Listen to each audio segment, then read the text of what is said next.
জানো আজ থেকে তুমি আমার কি? আজ থেকে তুমি এই রেখার চোখের কাজল। আর তুমিও শুনে রেখো, বলো। আজ থেকে তুমি আমার হৃদয়ের রেখা।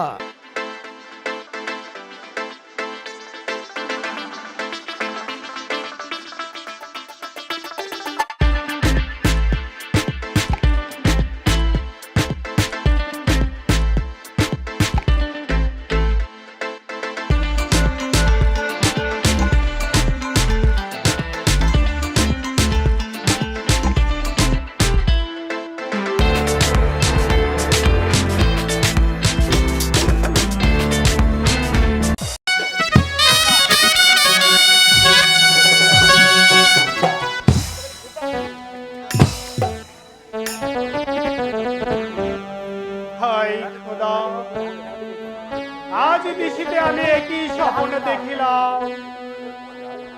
কে যেন আকাশের দ্বার খুলে আমায় ডেকে বলছে, ওরে শীর্ঘ তুই এই স্বর্গধামে চলে আয়। আমার মনে হচ্ছে মৃত্যু আমার অতি নিকটবর্তী। আমি এখন কি করব? আমার একমাত্র পুত্র নয়নমণি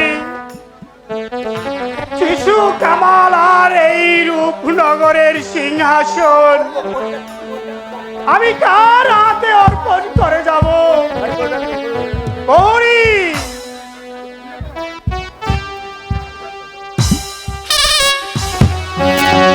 যাও গৌরী, উজির অমর খা বেগম হোসনা বানো ও শিশু কামালকে দরবারে হাজির করো।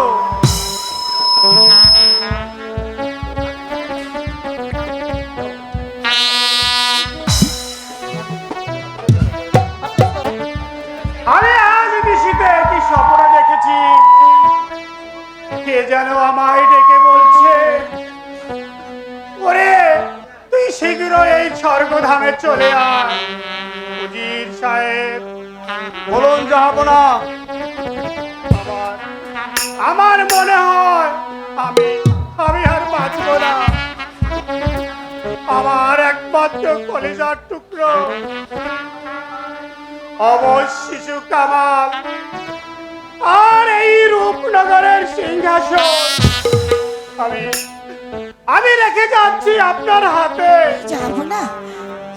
আবার এই রূপনগরের হিন্দু মুসলিম প্রজাগণ সবাইকে আপনার পুত্র সমতুল্য চোখে দেখবেন।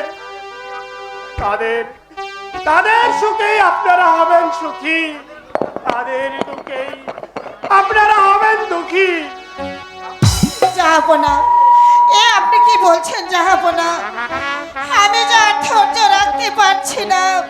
এই অল্প বয়সে আপনি আমাকে একা ফেলে পরপারে চলে যাবেন, আমি কেমন করে সহ্য করবো? যাবো না। বেগম, এই দুনিয়া থেকে একদিন তো সবাইকে চলে যেতে হবে, কিন্তু আমি যে ভাবতেই পারছি না এই অল্প বয়সে অকাল মৃত্যু আমার হাত ছানি দিয়ে ডাকবে। এসো এসো বাবা কামাল, তুমি আমার পক্ষে এসো। আমাকে একা ফেলে চল যাবে? কাঁদিস রে বাবা কামাল, শুধু আমার মনে এই দুঃখ রইল। আমি তোকে নিজ হস্তে আমি তোকে রাজমুকুট পরে এই সিংহাসনে বসিয়ে যেতে পারলাম না। বস বাবা, তুই এই সিংহাসনে বস। আমি জীবিত থেকে আমি দেখে যেতে চাই আমার শিশু কামাল এই রূপনগরের সিংহাসনে বসেছে। যাবো না। বেশো, যাবো না। আজ থেকে এই রূপনগরের সিংহাসনে আমি সঁপে দিয়ে যাচ্ছি তোমার হাতে। যাবো না। কামাল উপযুক্ত না হওয়া পর্যন্ত তুমি এই রাজ্য পরিচালনা করবে। জাহাপনা, আপনি কি বলছেন? বেগম সাহেবা করবে রাজ্য পরিচালনা?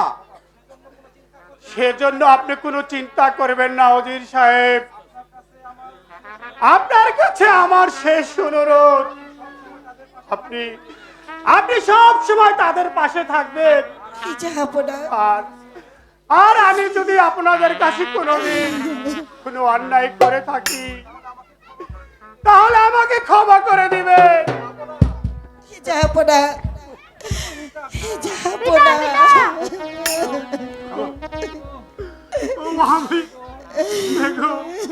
কেঁদো না, কেঁদো না বাবা কামাল। বেগম, আমার সময় যে ফুরে আসছে।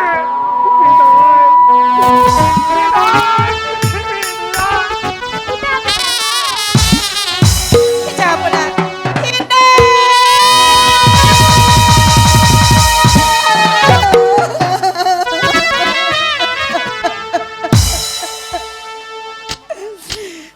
আপনি কি করলেন জাহাপনা? কাঁদিস রে বাবা কামাল, কাঁদলে আর কি হবে? শত কাঁদলেও তোর পিতার কোনোদিন ফিরে আসবে না রে, কোনোদিন না।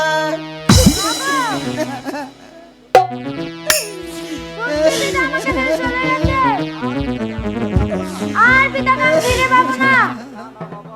হে না বাবা, তোর পিতা আর কোনোদিন ফিরে আসবে না। তুই আমার কাছে আয় বাবা, আমার কাছে আয়।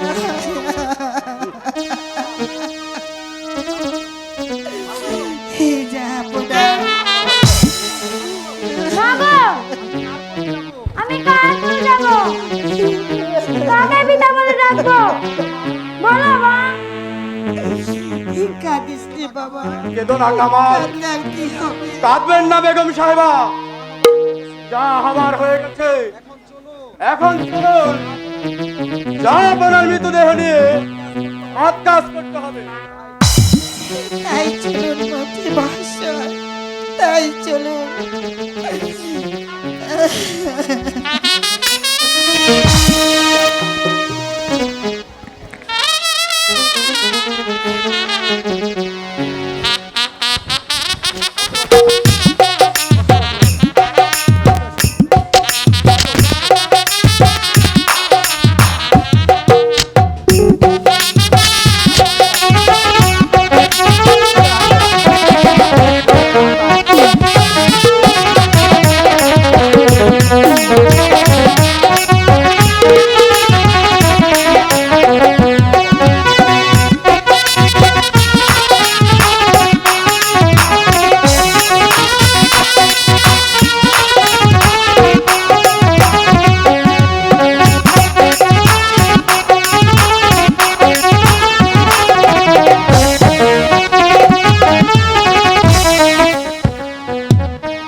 বলুন উজির সাহেব। রূপনগরের নবাবের মৃত্যুর পর থেকে বেগম হোসেন করছে রাজ্য পরিচালনা। এখন আমরা ইচ্ছে করলে এই সিংহাসন দখল করতে পারি। তুমি কি বলো জাফর আলী খান? উজির সাহেব, সুযোগ মানুষের একবারই আসে, এ সুযোগ আমরা খেলায় হারাতে পারি না। বলুন কি উপায়ে সিংহাসন দখল করা যায়? বেগম হোসনা বানু ও তার অবশ শিশু কামালকে হত্যা করলেই আমাদের পথ হবে একেবারে পরিষ্কার। তো আমি হব নবাব, আর তখন তুমি হবে আমার প্রধান উজির। বেগম শাহজাদাকে এভাবে হত্যা করলে যে এই রাজ্যে একটা বিরাট গোলযোগের সৃষ্টি হবে উজির সাহেব।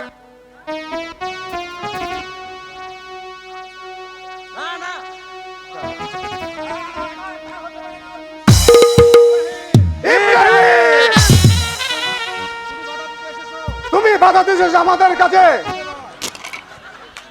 না, বাধা দিতে নয়, বাধা দিতে নয় সেনাপতি সাহেব। আমি এসেছি আপনাকে স্মরণ করিয়ে দিতে।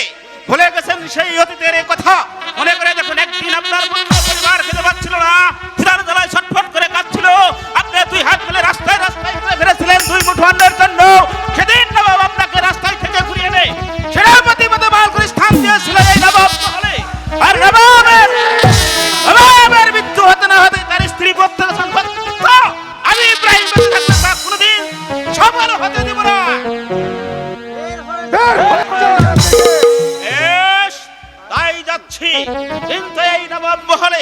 আর কেউ প্রতিবাদ করা না থাকলেও আমি ইব্রাহিম চুপ করে বসে থাকবো না, আমার জীবন দেওয়া হলেও আমি তাদেরকে রক্ষা করব, রক্ষা করব।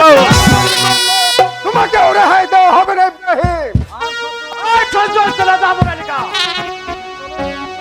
চলুন যা, চলুন উজির সাহেব, আমাদের কাজ আমরা নিজেই কর্তব্য করবো। তাই চলো জাফর আলী খাঁ। উজির সাহেব,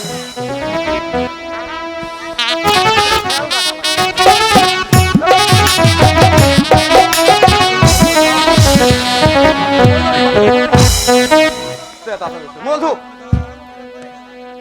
হে মেহেরবান খোদা, এই তুমি লিখেছিলে আমার কপালে স্বামী আমাকে একা ফেলে পরপারে চলে গেল।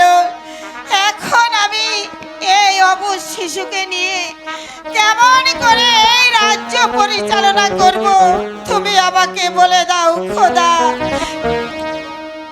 সর্বনাশ হয়েছে বেগম, সর্বনাশ হয়েছে। সর্বনাশ কি হয়েছে ইব্রাহিম? শীঘ্রই শিশু কামালকে নিয়ে রাজ্য ছেড়ে পালিয়ে যান। ওজির এবং সেনাপতি জাফর আলী খাঁ আপনাদেরকে হত্যা করব। আমাদের হত্যা করে ওদের লাভ কি? হত্যা করে লাভ, লাভ অনেক। ওজির সাহেব হবে রূপনগরের নবাব, আর জাফর আলী খাঁ হবে প্রধান সেনাপতি। শীঘ্রই চলুন, ওরা এসে পড়বে।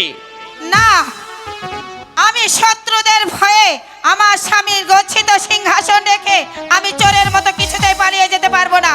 তুমি চলে যাও, মরতে যদি হয় আমি এখানেই মরবো, তবু আমি যাব না। আপনি কি তাহলে যাবেন না? বলছি তো আমি যাব না। আপনি কি এই রূপনগরের শেষ সম্পদটুকু নষ্ট করে দিতে চান? না না, না না না, আমি তা হতে দেব না। শিশু কামালকে যে বাঁচাতেই হবে। ওই জালিম শয়তানদের বিরুদ্ধে আমাদের একদিন রুখে দাঁড়াতে হবে, ভেঙে দিতে হবে ওদের চিন্তা। এসো এসো ভাই, আমি তোমাকে রাজত্ব দেব। তুমি ওকে নিয়ে যেও না বাবা, আমার বুক খালি করে আমার কামালকে নিয়ে তুমি যেও না। বেগম সাহেবা, আমি আপনার কোনো কথাই শুনবো না। বেগম সাহেবা, আমি আপনার কোনো কথাই শুনবো না। আমি কামালকে নিয়ে যাব। বিদায় বেগম সাহেব, বিদায়। হে মেহেরবান খোদা, আমার বুকের মানিককে ও নিয়ে চলে গেল। ওকে তুমি দেখে রেখো খোদা, ওকে তুমি দেখে রেখো, দেখে রেখো।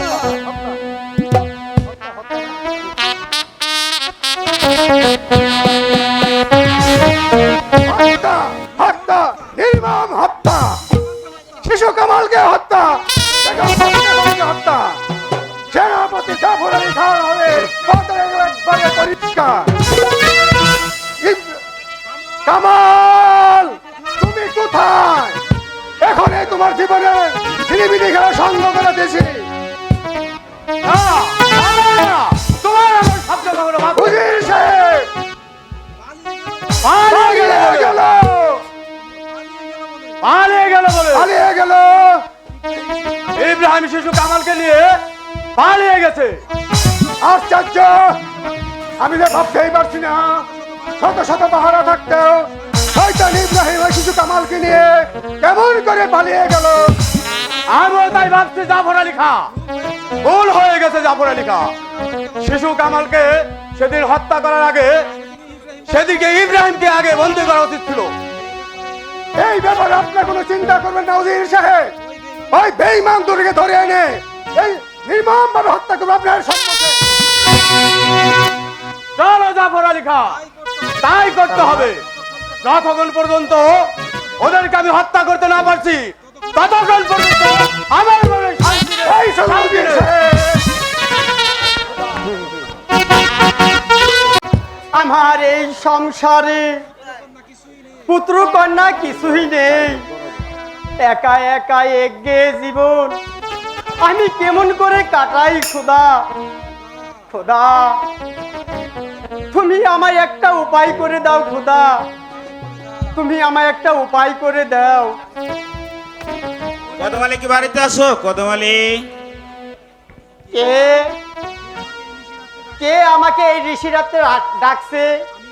আমি ইব্রাহিম। ইব্রাহিম, আসুন এই ঋষি রাত্রি গরিবের বাড়ি কেন? এসেছি এই ছেলেটি তোমাকে দান করতে, তাকে তুমি যত্ন করে মানুষ করবে, এ চিরদিন তোমারই থাকবে। আমাকে আপনি ছেলে দান করবেন? এই যে আমার পরম সৌভাগ্য। নাও ভাই, কিন্তু তার পরিচয় গোপন রাখবে। এ ছেলে তোমার ছেলেবেলায় পরিচয় দিবে। ভাইয়া আমাকে ফেলে যাবে?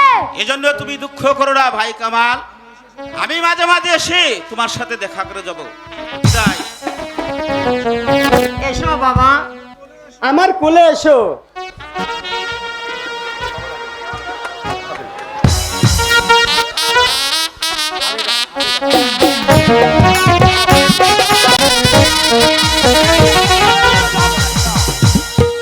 তা তো আমি ভাবতেও পারছি না।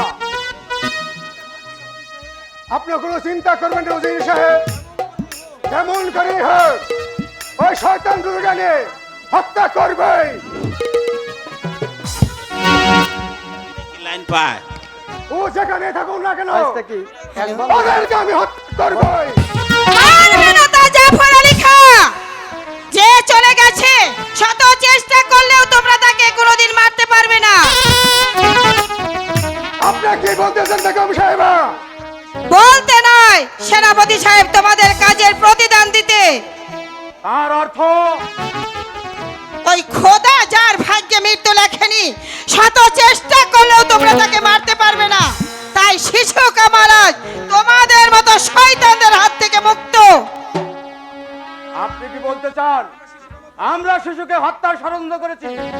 নিশ্চয়, যদি ইব্রাহিম সাহায্য না করত তাহলে ওই শিশু কামালকে আজ এই দুনিয়া থেকে চলে যেতে হতো। বেগম সাহেবা, চুপ কর বেঈমান! তোদের আজ আমি হারে হারে চিনে ফেলেছি, তাই আমি ভাবছি তোদের মতো শয়তানদের কি শাস্তি দেওয়া যায়।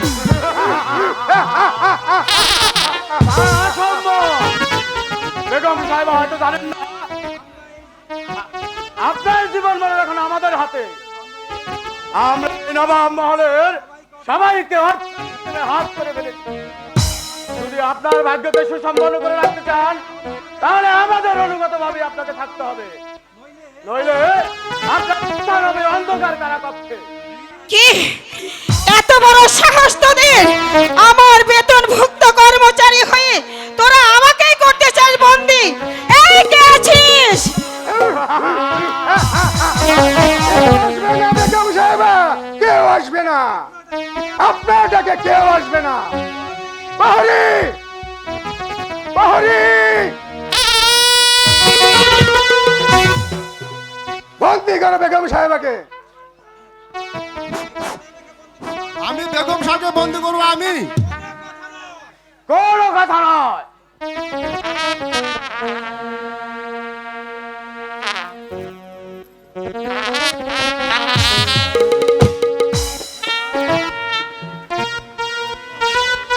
মেহেরবান খোদা, এই তুমি লিখেছিলে আমার ভাগ্যে যারা আমার বেতনভুক্ত কর্মচারী, তাদের হাতে তুমি আজ আমাকে বন্দি করেছো খোদা।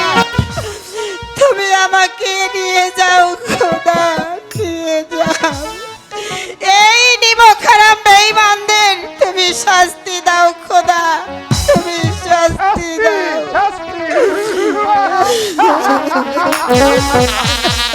আজকে আপনারা শশাকে দেখে যেতে পারবেন না বেগম সাহেবা। যান, ওই কারা কক্ষে বসে বসে ওই খুদার নাম স্মরণ করুন। নিয়ে যাও প্রহরী। চলে এসো জাফর আলী খান। চলুন উজির সাহেব।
কাজল কাজল কোথায় যে গেল ছেলেটি? ছেলেটি দেখতে দেখতে বেশ বড় হয়ে উঠেছে। তাকে যে এখন স্কুলে ভর্তি করাই যে একান্তই প্রয়োজন। বাবা কাজল কাজল। পিতা, পিতা গো, আমাকে ডাকছে। আমাকে কেন ডেকেছেন পিতা? এসো বাবা, আমার কাছে এসো। হ্যাঁ পিতা, বলুন। কাজল বাবা, বাবা তুমি এখন লেখাপড়ার উপযুক্ত হয়েছো, তাই আমার ইচ্ছা তোমাকে ওই স্কুলে পাঠিয়ে ওই লেখাপড়া শিখিয়ে মানুষের মতো মানুষ করতে চাই। বাবা তুমি কি বলো বাবা? হ্যাঁ পিতা, আমারও মন চায় লেখাপড়া শিখে মানুষের মতো মানুষ হতে। চলো বাবা, তোমাকে আজই ওই স্কুলে ভর্তি করে দিব। আমি তোমাকে আশীর্বাদ করি বাবা, তুমি মানুষের মতো মানুষ হও। এখন চলো বাবা, তাই চলো আমার বাবা। ইচ্ছা তোমাকে আমি স্কুলে ভর্তি করে দিব বাবা। ঠিক আছে বাবা, চলো। চলো বাবা কাজল।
ময়দারে গেল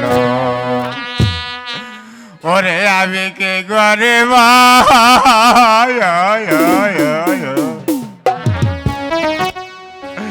কোথায় রে যাব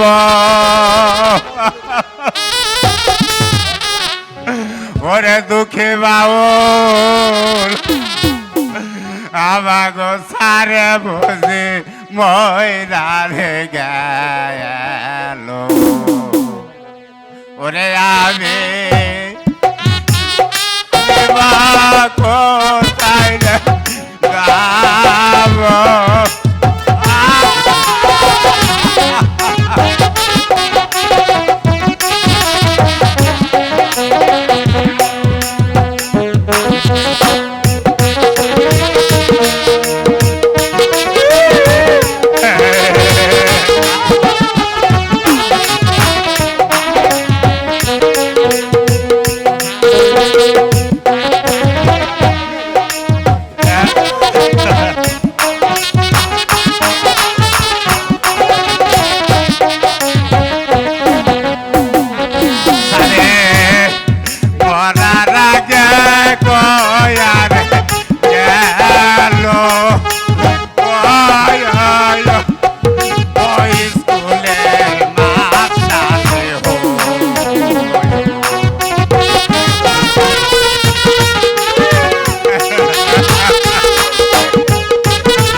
মইরা গেছে গারে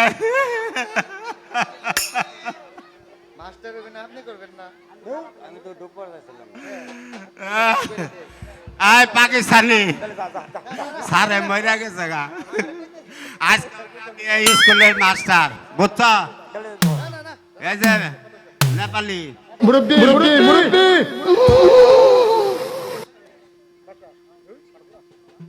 এই কি হয়েছে?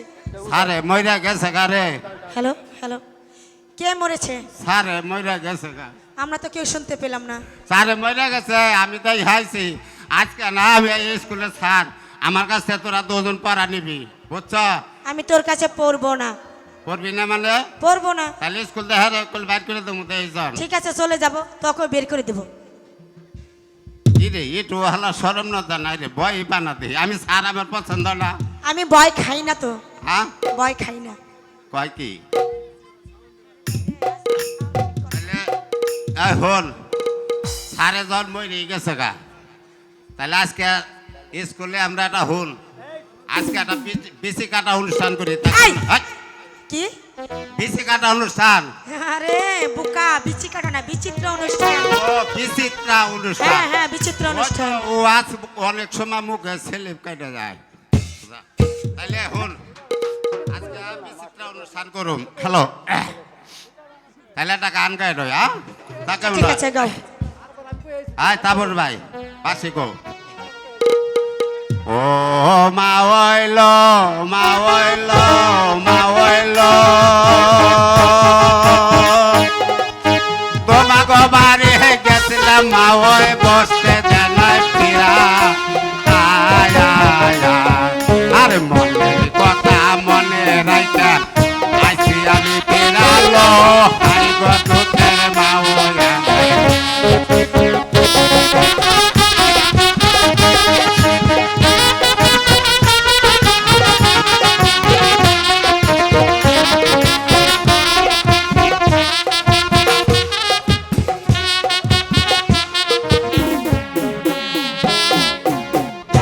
মা ওইল মা ওইল ওরে তোমাকে বাড়ি গেছিলাম মা ওই বসতে দাও নাই ফিরা আয় আয় আয় মনের কথা মনে রাইতা আজকে আমি ফিরালো হাই গো দুঃখের মা ওই আমায়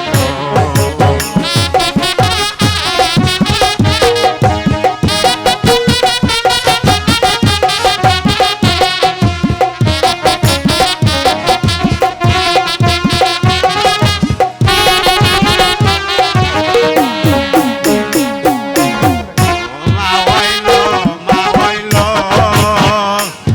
ওরে তুমি যদি মা ওই আমাকে বাড়ি খাও আয় আয় তোমারে খাইবার দেব কতর বাজি দিয়ালো খাই গজুতের মা ওই আমাইলো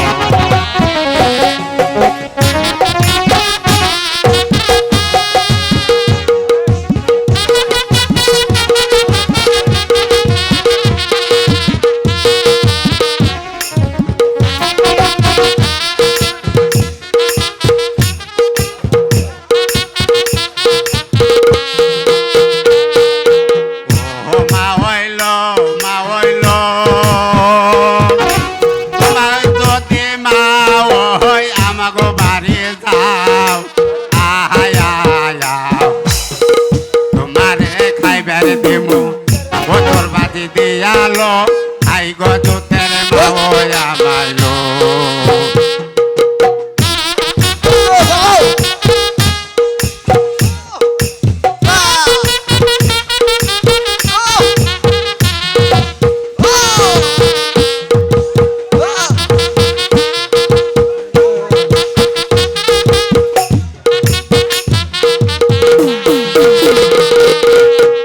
ও মা ওইল মা ওইল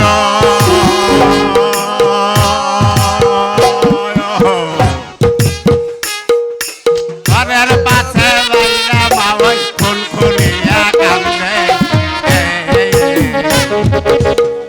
তুই আর ওই মহিলা গেছে মা ওই পথে পান দিল হাই গপুতের মা ওই আমায়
তোমাদের স্কুলে কে গান গাইতে বলছে তোমাদের? এসে নামো, এখানে বসো, এখানে বসো।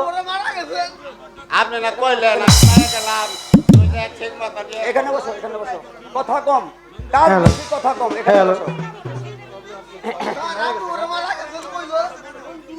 তোমরা স্কুলে এত গন্ডগোল করছো কেন? ছাড়, একটু কথা বলবো। ওই পাগলা বলেছে আপনি নাকি মারা গেছেন। কে বলছে? ওই পাগলা তো বলেছে। মারা গেলে কি এখানে আসতে পারতাম? সেটাই তো বলছে, ছাড়। ও বলেছে। এখানে বসো। হ্যালো, এটার ইকু কমান, এটা ইকু কমায় দেন স্যার। ও আরো বলেছে আপনার বাপের নাকি ডেলিভারি হবে। মাস্টার সাহেব, হ্যালো হ্যালো কে? হ্যালো, আপনার স্কুলে কি আমি আসতে পারি মাস্টার সাহেব? আসো।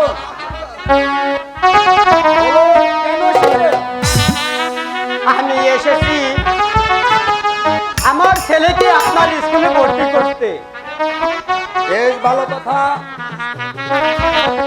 আমার স্কুলের ভর্তি ফিস ও মাসিক বেতন দিন।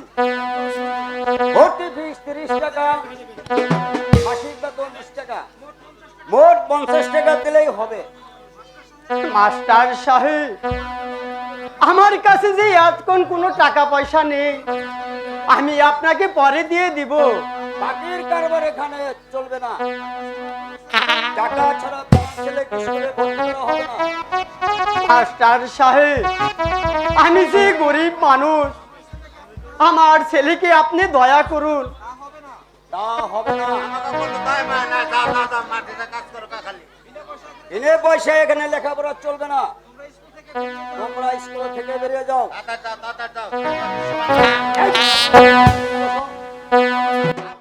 সাহালা মোজা নাইলা মাস্টার গো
আমি তগো ঋণের ছেলে গো, ও মাস্টার টাকা পয়সা নাই গো, আদরে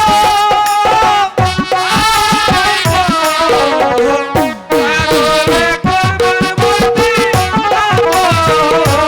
নারী তুমি যতই অনুরোধ করো না কেন তোমাকে মাস্টার টাকা সাহেব। দিয়ে স্কুলে ভর্তি করা হবে না। বাবা কাজল, পিতা, আমরা যে গরিব তাই টাকা পয়সা দিতে পারবো না বলে মাস্টার সাহেব তাকে যে ভর্তি করবে না বাবা। কেন পিতা? গরিব বলে আমাকে স্কুলে ভর্তি করবে না কেন? গরিবদের কি লেখাপড়া করতে মন চায় না? না, গরিবদের লেখাপড়ার শিখবার প্রয়োজন নেই। মাঠে গিয়ে কাজ করো, পেট ভরে ভাত খাও। যাও, তোমরা বেরিয়ে যাও। চলো পিতা, আমরা এখান থেকে চলে যাই। আমরা বেরিয়ে যাই এখান থেকে। দাঁড়ান বলছি, স্যার, গরিব বলে কি কারো পড়ালেখা করতে ইচ্ছে করে না? স্যার, আপনি ওকে ভর্তি করে নিন। ওর ভর্তি ফিস ও মাসিক বেতন আপনাকে আমি দিয়ে দিচ্ছি। ঠিক আছে। তোমার নাম কি যুবক এবং তোমার পিতার নাম কি? স্যার, আমার নাম কাজল, আমার পিতার নাম কদমালী চাষা। মা, তুমি আমার ছেলেকে স্কুলে ভর্তি করেছো, আমি তোমাকে আশীর্বাদ করি। তুমি দীর্ঘজীবী হও মা, তুমি দীর্ঘজীবী হও, তুমি দীর্ঘজীবী হও। কাজল, জি স্যার। তোমাকে স্কুলে ভর্তি করা হলো। আগামীকাল থেকে তুমি রীতিমতো স্কুলে আসবা। যাও, আজ তোমাকে সকলের ছুটি। আচ্ছা ঠিক আছে স্যার। না